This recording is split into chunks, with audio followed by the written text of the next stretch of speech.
really think most people are good. Like, I really think most people are good. I think the people in power are very bad right now. They have no friends, they're not getting laid, and they're making it our problem.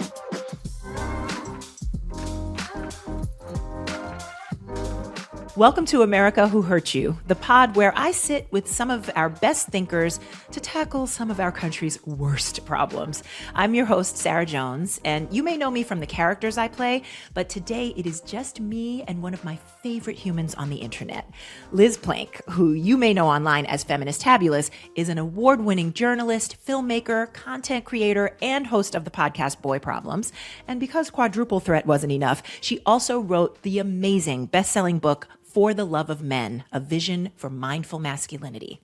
In today's discussion, we grapple with American patriarchy, successful and failed attempts at flirting, and how to stop doom scrolling and instead take action in whatever ways we can. But before we get into it, whether you're listening to this on your phone or watching it on YouTube, which I highly recommend, if you like this episode, please share it with a friend, follow us on all the socials at America Who Hurt You, and don't forget to subscribe to our Substack. Yes, I am Sarah Jones. All of that really supports the work we're doing here, and it'll help us keep going in the future. Okay, without further ado, it is now time for my beloved feminist tabulous, Liz Plank. I have to say, this moment, Liz, like I'm thinking about what the world looked like the last time we got to talk. Yeah. And I really thought about you being Canadian. And it's on my mind a lot. I'm too. just like, how are you staying? Like, what is that? Tell me. I'm so serious. Like, do you wake up kind of thinking, I've put in, like you've done, you're such a time. We're so grateful for your journalism. We're so grateful for The Love of Men, your amazing book. I'm like, have you put in enough that you can leave? Why am I staying in America? I have a condition called Stockholm syndrome. I don't know if you've ever heard of it. It is, you are not really trapped. You do have the chance to perhaps leave. But even given the opportunity, you wouldn't.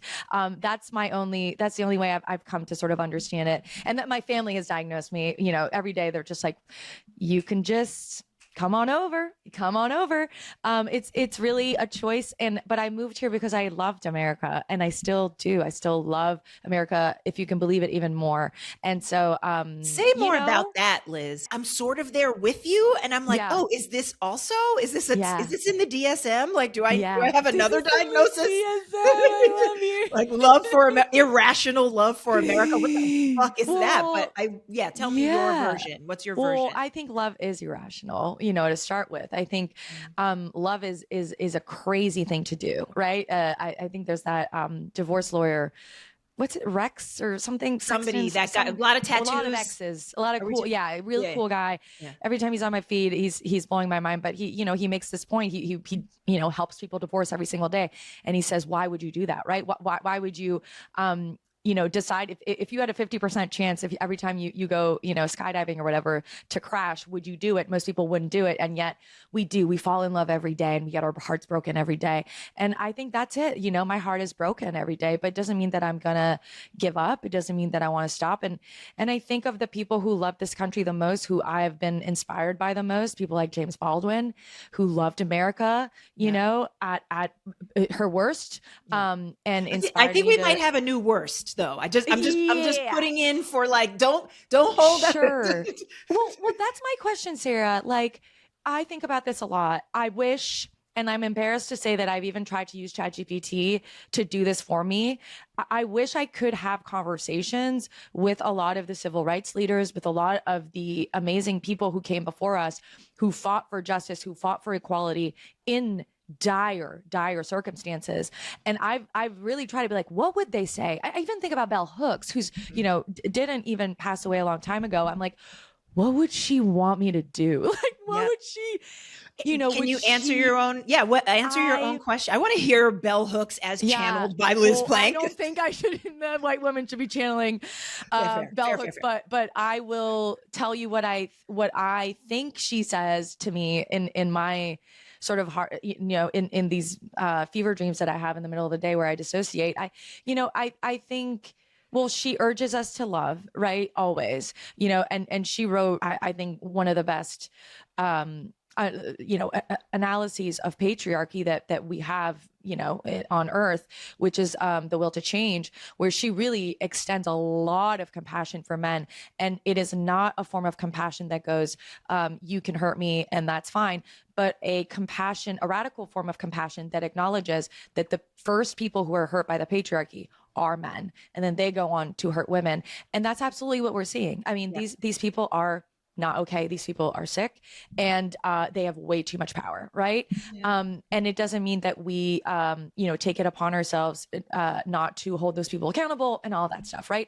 But I think that it feels more doable for me, anyways, when I see the way that all of us are harmed by these systems, and that even the people that we believe are the most evil people on earth right now, literally Darth Vader, it probably is the way he is because he has daddy issues. I mean, we pretty much know that, it's pretty documented at this point. And so I don't totally ascribe to the, he just needs a hug and I have compassion. I'm not there. And that doesn't do anything for me, by the way. But I have compassion for all of the people who are being manipulated, who are being preyed upon. I mean, I don't think we've ever, I don't know. I wasn't there, I've only been on this planet for 38 years, but I don't think we've ever seen men being preyed upon with technology at the pace and with the volume and sort of velocity that it's happening right now. I think that this is and this is the part where I really do want to talk to bell hooks and James Baldwin. And I'm but the AI stuff, there are things that are almost beyond, how do you explain that, right? It is very new territory. The world is changing extremely rapidly. And so I try and really have compassion for all of us going through this earth for the very first time in exploring, having to navigate this wild world that we only saw sort of in movies. I don't know if that answers. What do you think James Baldwin would say? You please you channel people as a job. So I will say this, and I don't know how I feel about this, Liz, but I'm aware that there are people who have figured out how to use AI to comb through everything Baldwin wrote and create, right? Like a Baldwin bot, if you wanted that. Okay. That's what I tried. My ChatGPT was not good at it. I was like, you are white. You're not getting it. These are some people some black folks I actually know. And so there's a part of me that's there's a part of me that's is Harriet Tubman next? And what are we even doing? Right? Whoever wrote stuff, can we do this? And then bring them all back. And there's another part of me that can hear James Baldwin being don't absolutely you not. even literally. No, you better leave me. You better leave my happy place in Paris where I belong. Don't come leave for me out of this. No, you're so right. But it's both and, right? It's both and. But I'm thinking about how you have been, this book that you put into the world that is a love letter to all of humanity, because it's, humbly trying to suggest that men might be a lot better than what we're giving them credit for as just basic human beings. And when we flood the manosphere, when we fund and flood loneliness that is lucrative for companies to turn men into people who are I'd rather just literally marry a robot. That's not loving to anybody, right? Except maybe some people's bank accounts. Okay. Yeah. So you've been 5 people's bank accounts, by the way. 5 people's bank accounts.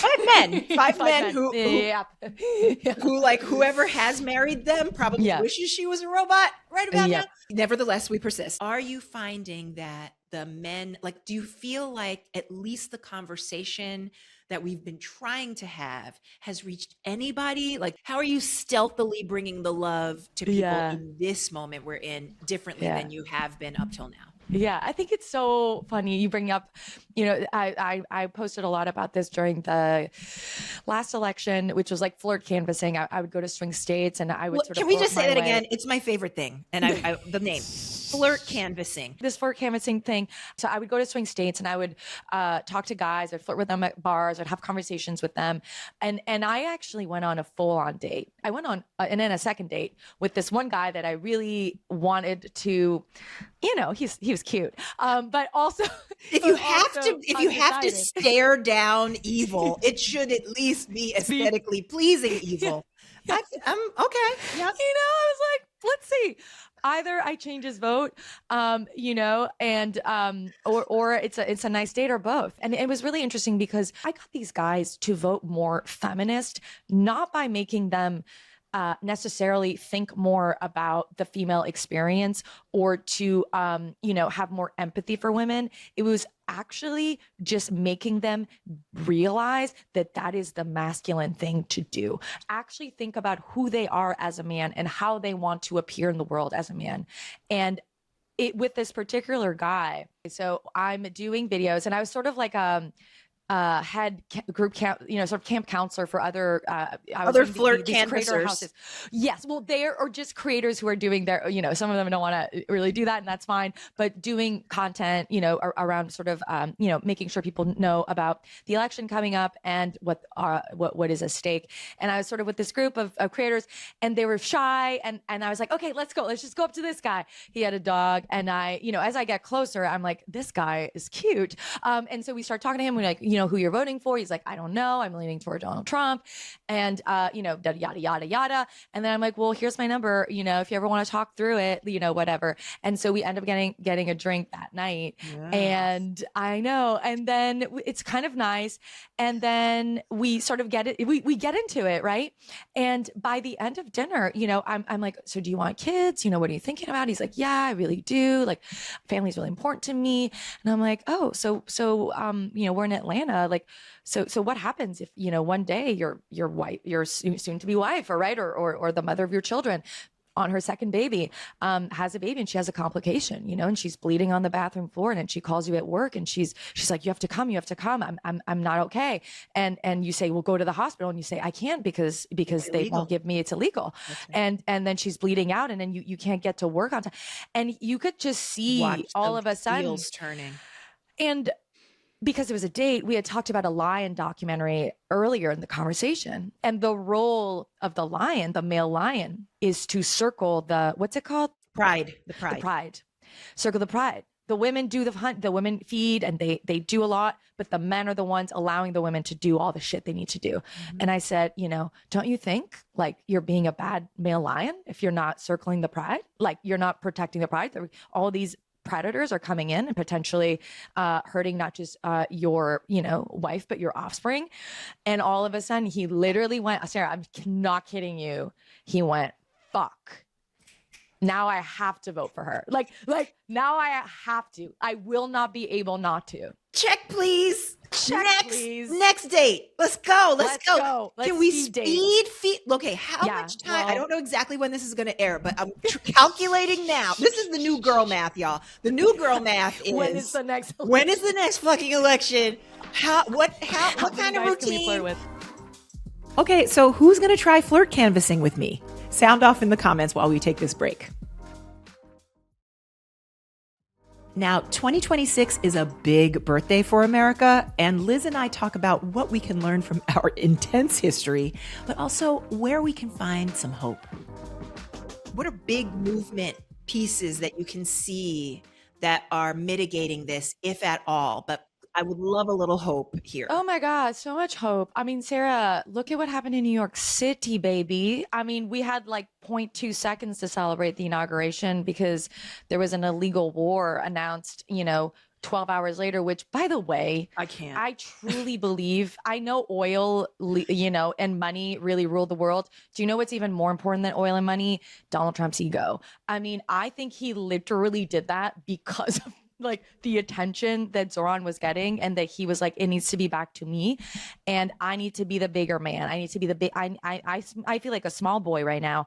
No, so there was a lot of hope happening, you know, at the beginning of the year. There's a lot of hope at the last election, right? Like we saw a huge shift happening in terms of not just people voting, you know, progressive, but I think, and this is AOC's point that she made the night of the election, which is like, oh, but it wasn't all one type of progressive, right? It wasn't all the Zohran's, you know, sort of democratic socialist. By the way, in Canada, that's called a centrist. I was just going to say, anywhere else in the world, Mamdani is like a regular dude. He's fine. He is not. Like, okay. There's no labeling. There's no. He's just a regular guy who's like, you should be able to eat food. Like that's his big radical. Yeah, no, free healthcare is not a radical position. You have been brainwashed. You have been gaslit since birth, by, I'm sorry, being brought up in a country. But again, like, there's so much history to this. Like, none of this is new in terms of like a narcissistic, asshole, and the people who enable him.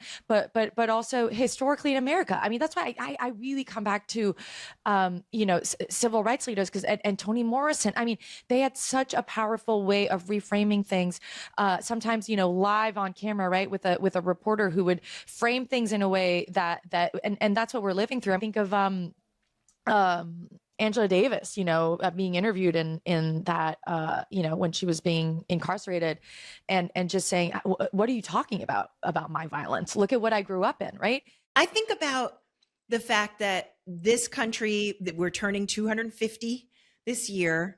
And really, there is kind of a, would you say, especially because of what you study, I feel like there's a John Wayne to Donald Trump pipeline that we don't talk about, that also goes back to Thomas Jefferson. Like, if your wife, if you married a slave, I don't know, it's just bad. It's all bad. Like, marrying enslaved people and Epstein files just doesn't seem that far apart to me. Does the history help you feel more hopeful that, like, since we've seen this before, we can fight this differently? Yes, I think that's exactly right. And, I saw a creator, I wish I remembered her name.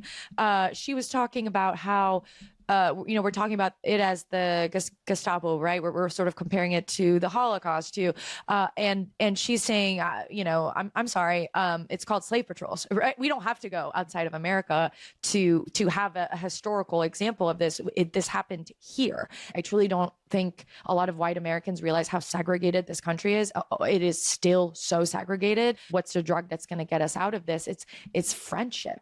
I mean, friendship, as I say, it's so segregated, but friendship is so segregated. You believe what these, grifters are telling you about them because maybe you've never met them, right? You've never met them. And this is, again, not to excuse, not hold people accountable, but, being friends, and neighbors talking to each other and all these things, which, as we know, are sort of on the it's going down.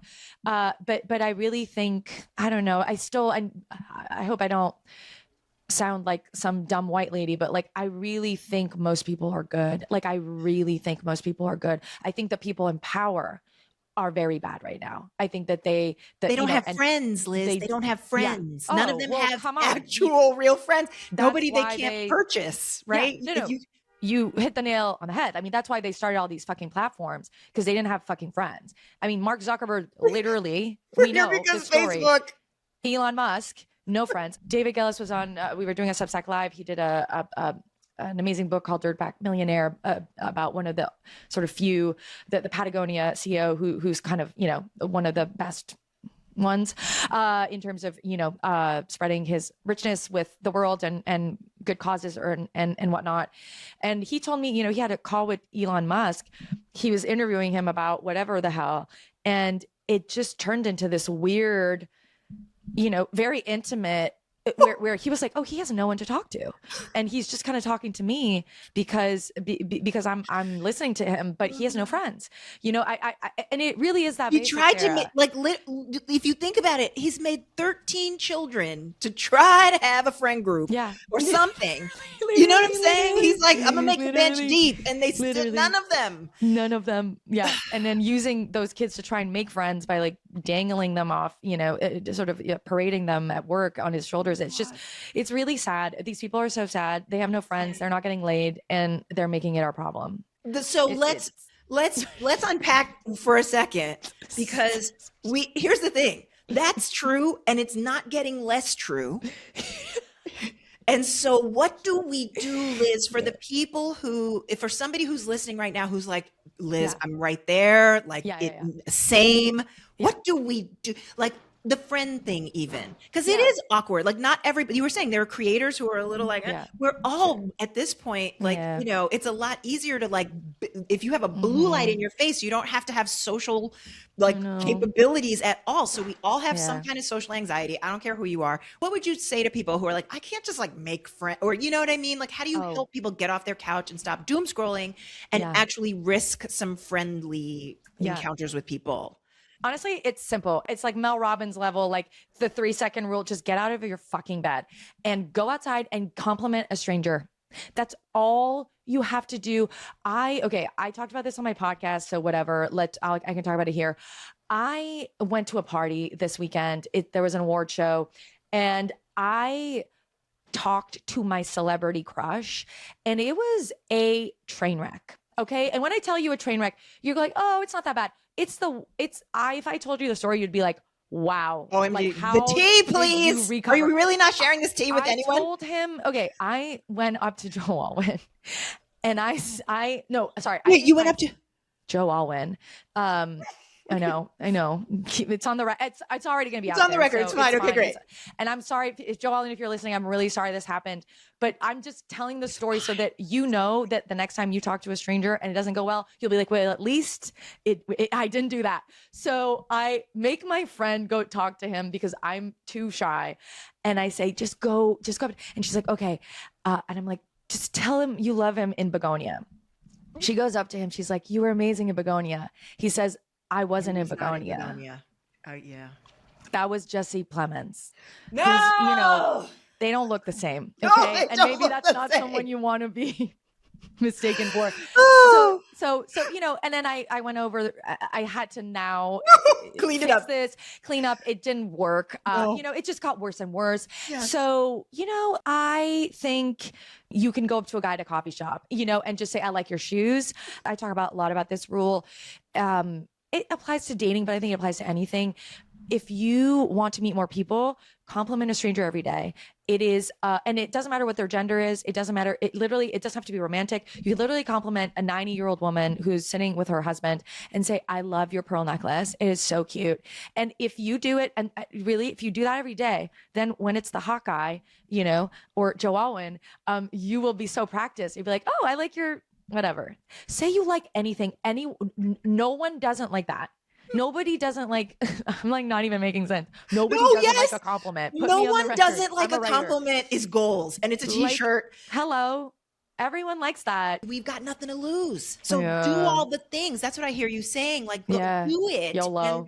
And not only YOLO, but like you're helping the other person. And I think the authoritarianism, have you found that like when you help other people, you actually feel like, I know, it's like, even if we could just stop being a horrible country out of self-interest, because when you're nicer to other countries, you feel better. Have you found that like, right? Yes. Like, I'm dying at you. Like, if we could be a better country from self-interest of like, when a country's nice to other countries, you feel better inside. Yeah. When you don't kill people and kidnap foreign leaders, like you it feels better inside. You have a better day. Yeah. You have a better day if you're not, just an evil empire, a murderous rampage, violence, and destruction across the globe. Yeah. I think and no, I totally agree. And the thing is, like, just be kind. And that's what I told myself to my little, a dysregulated self that after my post Joe Alwyn incident, I was like, oh my God, that was so bad. That was so bad. That was so bad. I feel so humiliated. I feel so embarrassed. And I was like, you know what? I wasn't intentionally, I cover fascism. I don't have time to watch all the movies. I was just really a dum-dum, but I was being nice and I was being kind and I was being generous. And like, even if you get nothing in return, being a kind person is always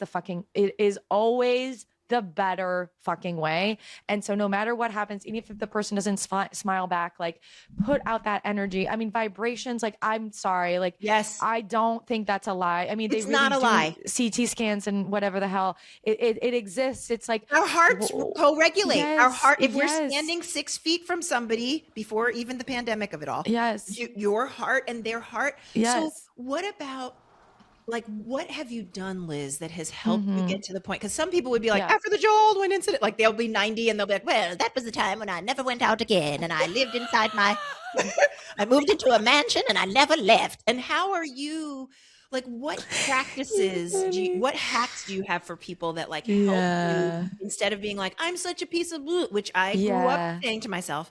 Yeah. Or I feel like you actually teach people and practice being like, oh my God, I did a dumb thing. I'm lovable. Like, it's okay. We're not punishing ourselves. Like, what is that? Yeah. Because we need to practice. Like you mentioned a gym. We low key need a like self-love gym to get through authoritarianism. Wait, TM that right now, Sarah Jones.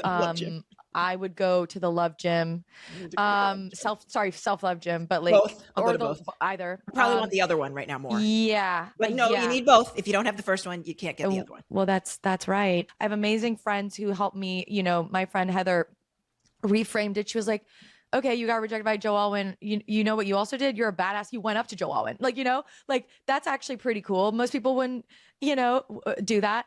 And so I did that. And then I think, anytime I feel bad, I go, I got to do service.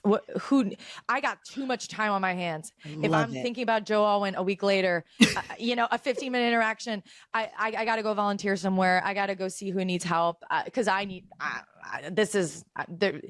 hobby. I need to get out of my head. And there are people who need help more than me. That's how you get out of your fucking house. That's how you, you're making a difference. Cause I really think doom scrolling, I mean, in addition to all of the horrible brain damage that it's doing to us, it is also making you feel more helpless. I know it is so counterintuitive because you feel when I'm reading the news, I'm reading about being informed it has diminishing returns. You know, after a certain level, you're not helping others. You're not, and you're actually hurting yourself. Yes. And so go out there, do something good for someone else. And it's a chain, by the way. You know, you do something good for someone, they're going to do something good for someone else. It's really that basic. We got to go back to basics. Do something nice for other people. Don't forget to do something nice for yourself. Like, I think it's that weird balancing act of like you can overgive and like then you're in missionary mentality of like, I'm going to save you. And it's like white women don't do that. Nobody do that. But nobody do what that. Would you say to like a white woman who's listening or like a woman with privilege who's listening and is like, I feel bad. Yeah, I think that's such a good question. I think we've seen examples. I think we've seen some good examples, and I'm not going to be the one to judge that. So you tell me how you feel, but I think we've seen some good examples of white women being Karens for good. I think that what we're seeing is a lot of these women, you know, and literally like flip flops and Lululemon leggings going up to these men who they know will not hurt them. Obviously, we've seen an example of a woman getting very hurt and literally being shot in the face. Obviously, there are so many risks, but there is.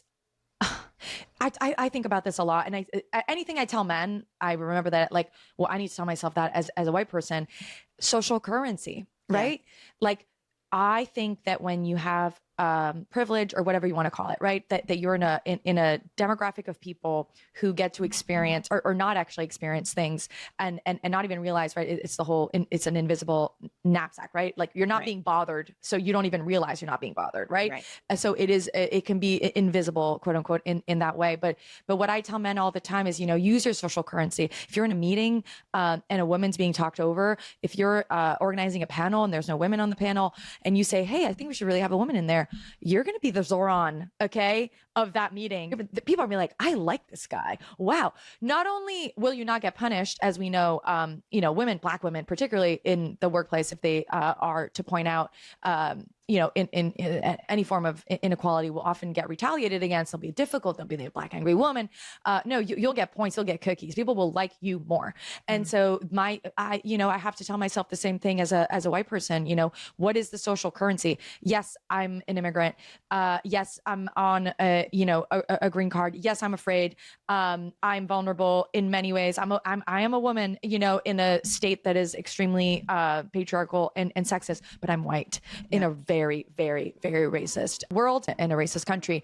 And so what am I doing with my social currency? It's so true. No matter who we are or what identity we hold, almost all of us have the power and privilege to do something that somebody else can't do. I'm going to think about that, and we'll be right back.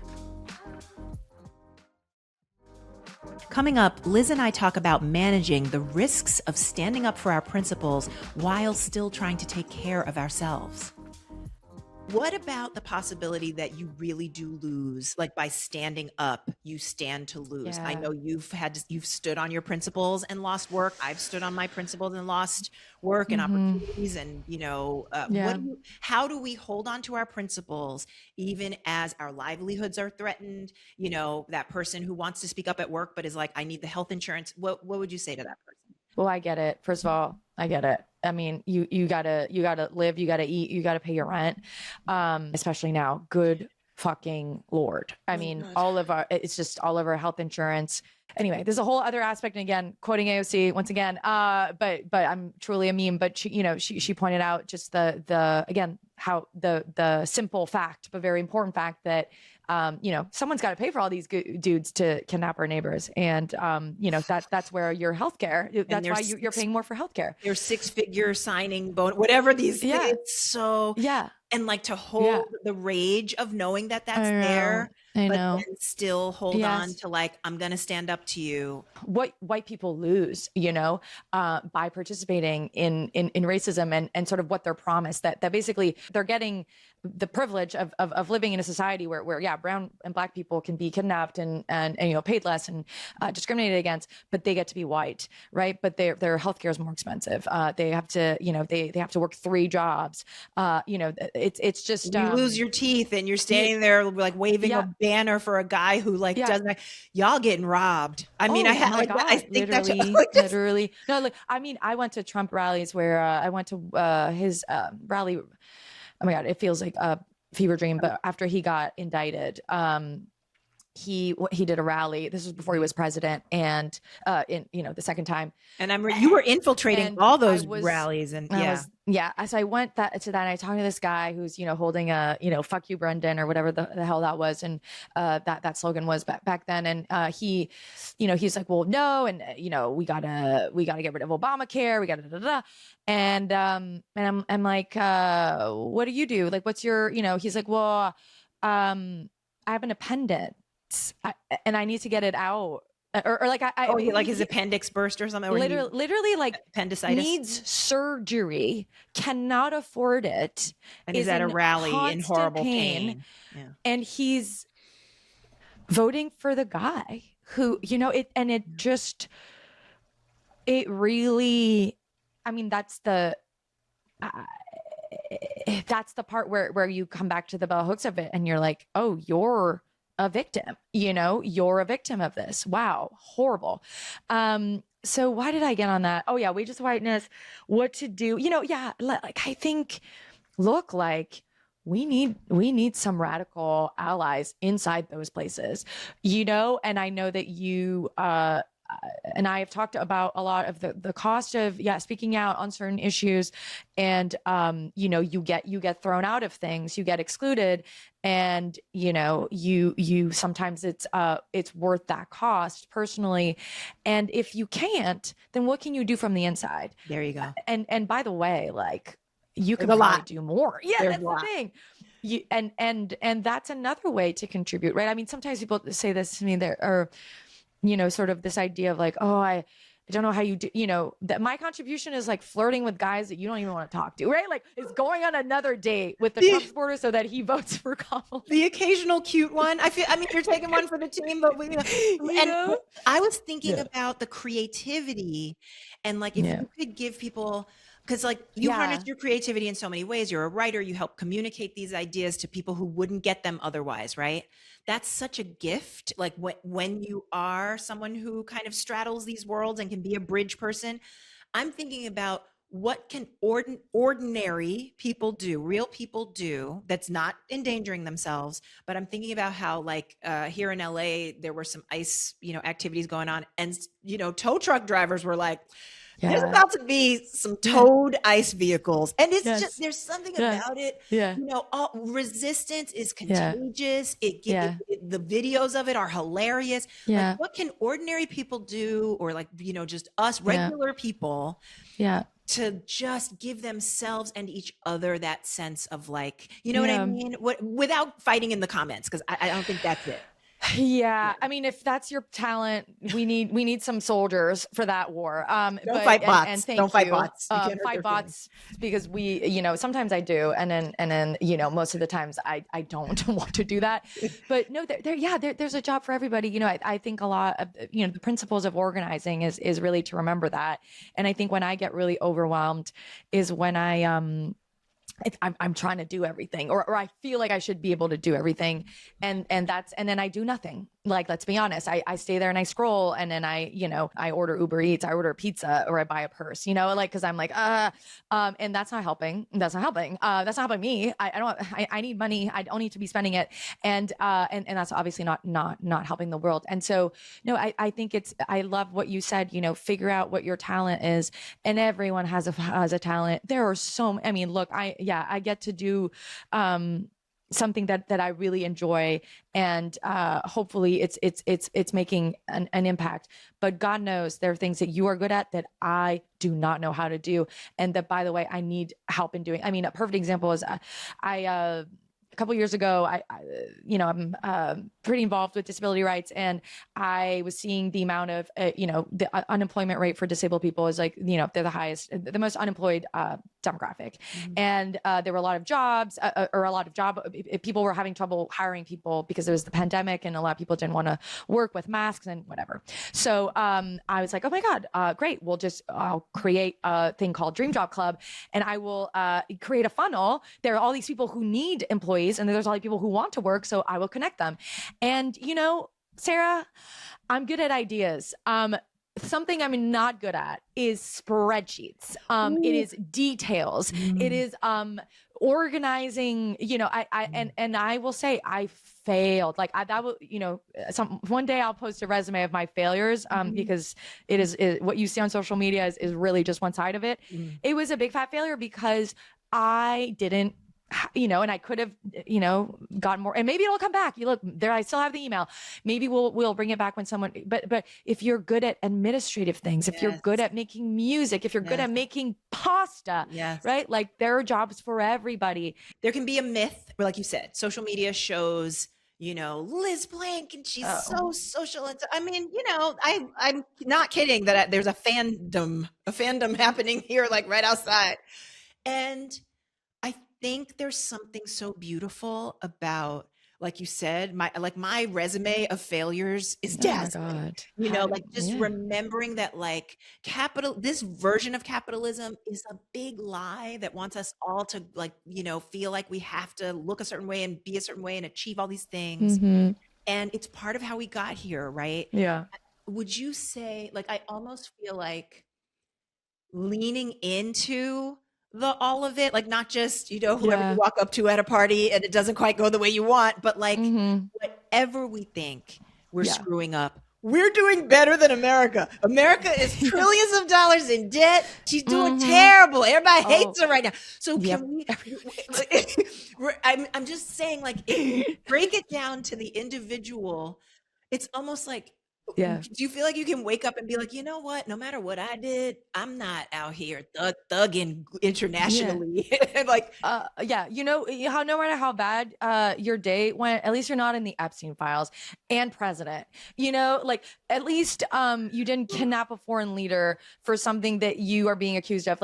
At least you're not. At least, and I do think about this all the time whenever I have imposter syndrome.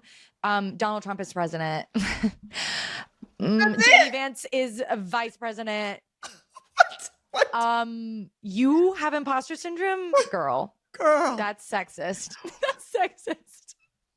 And when you run out of that sexist, we can take it to Christy. No, right? It's no matter what, we are all just crushing every possible metric compared to these people. I just want to remind myself, the Hippocratic oath. You know what I mean? You're living it. And I think you're an example of especially as a feminist, this moment and the backlash against everything that I thought was just, we were on our way. It's sort of we're on an upward trajectory. Do you feel like if you could talk to little Liz, because that, I don't think little girls listen to this podcast. I'd have to double check. It's probably not okay. I don't know. I've sworn way too much if they do. No, it's fine. Have you talked to a little girl recently? Like their vocabulary, they're fine. They're fine. They're not. Don't worry about them cursing. Yeah, thriving. Thriving.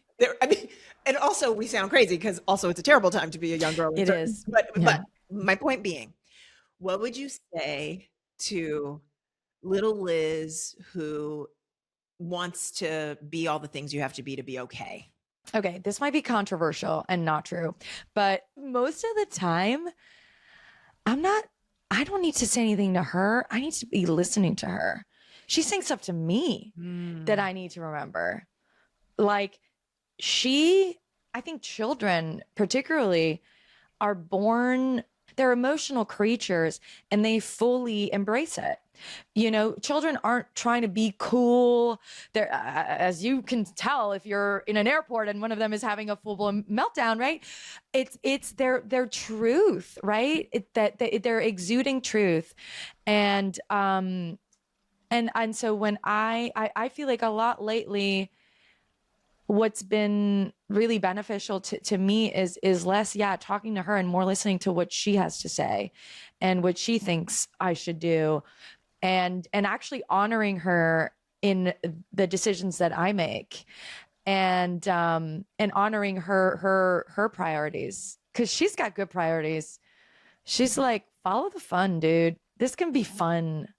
I know it's serious, but it can also be fun, and also that's how we win, because the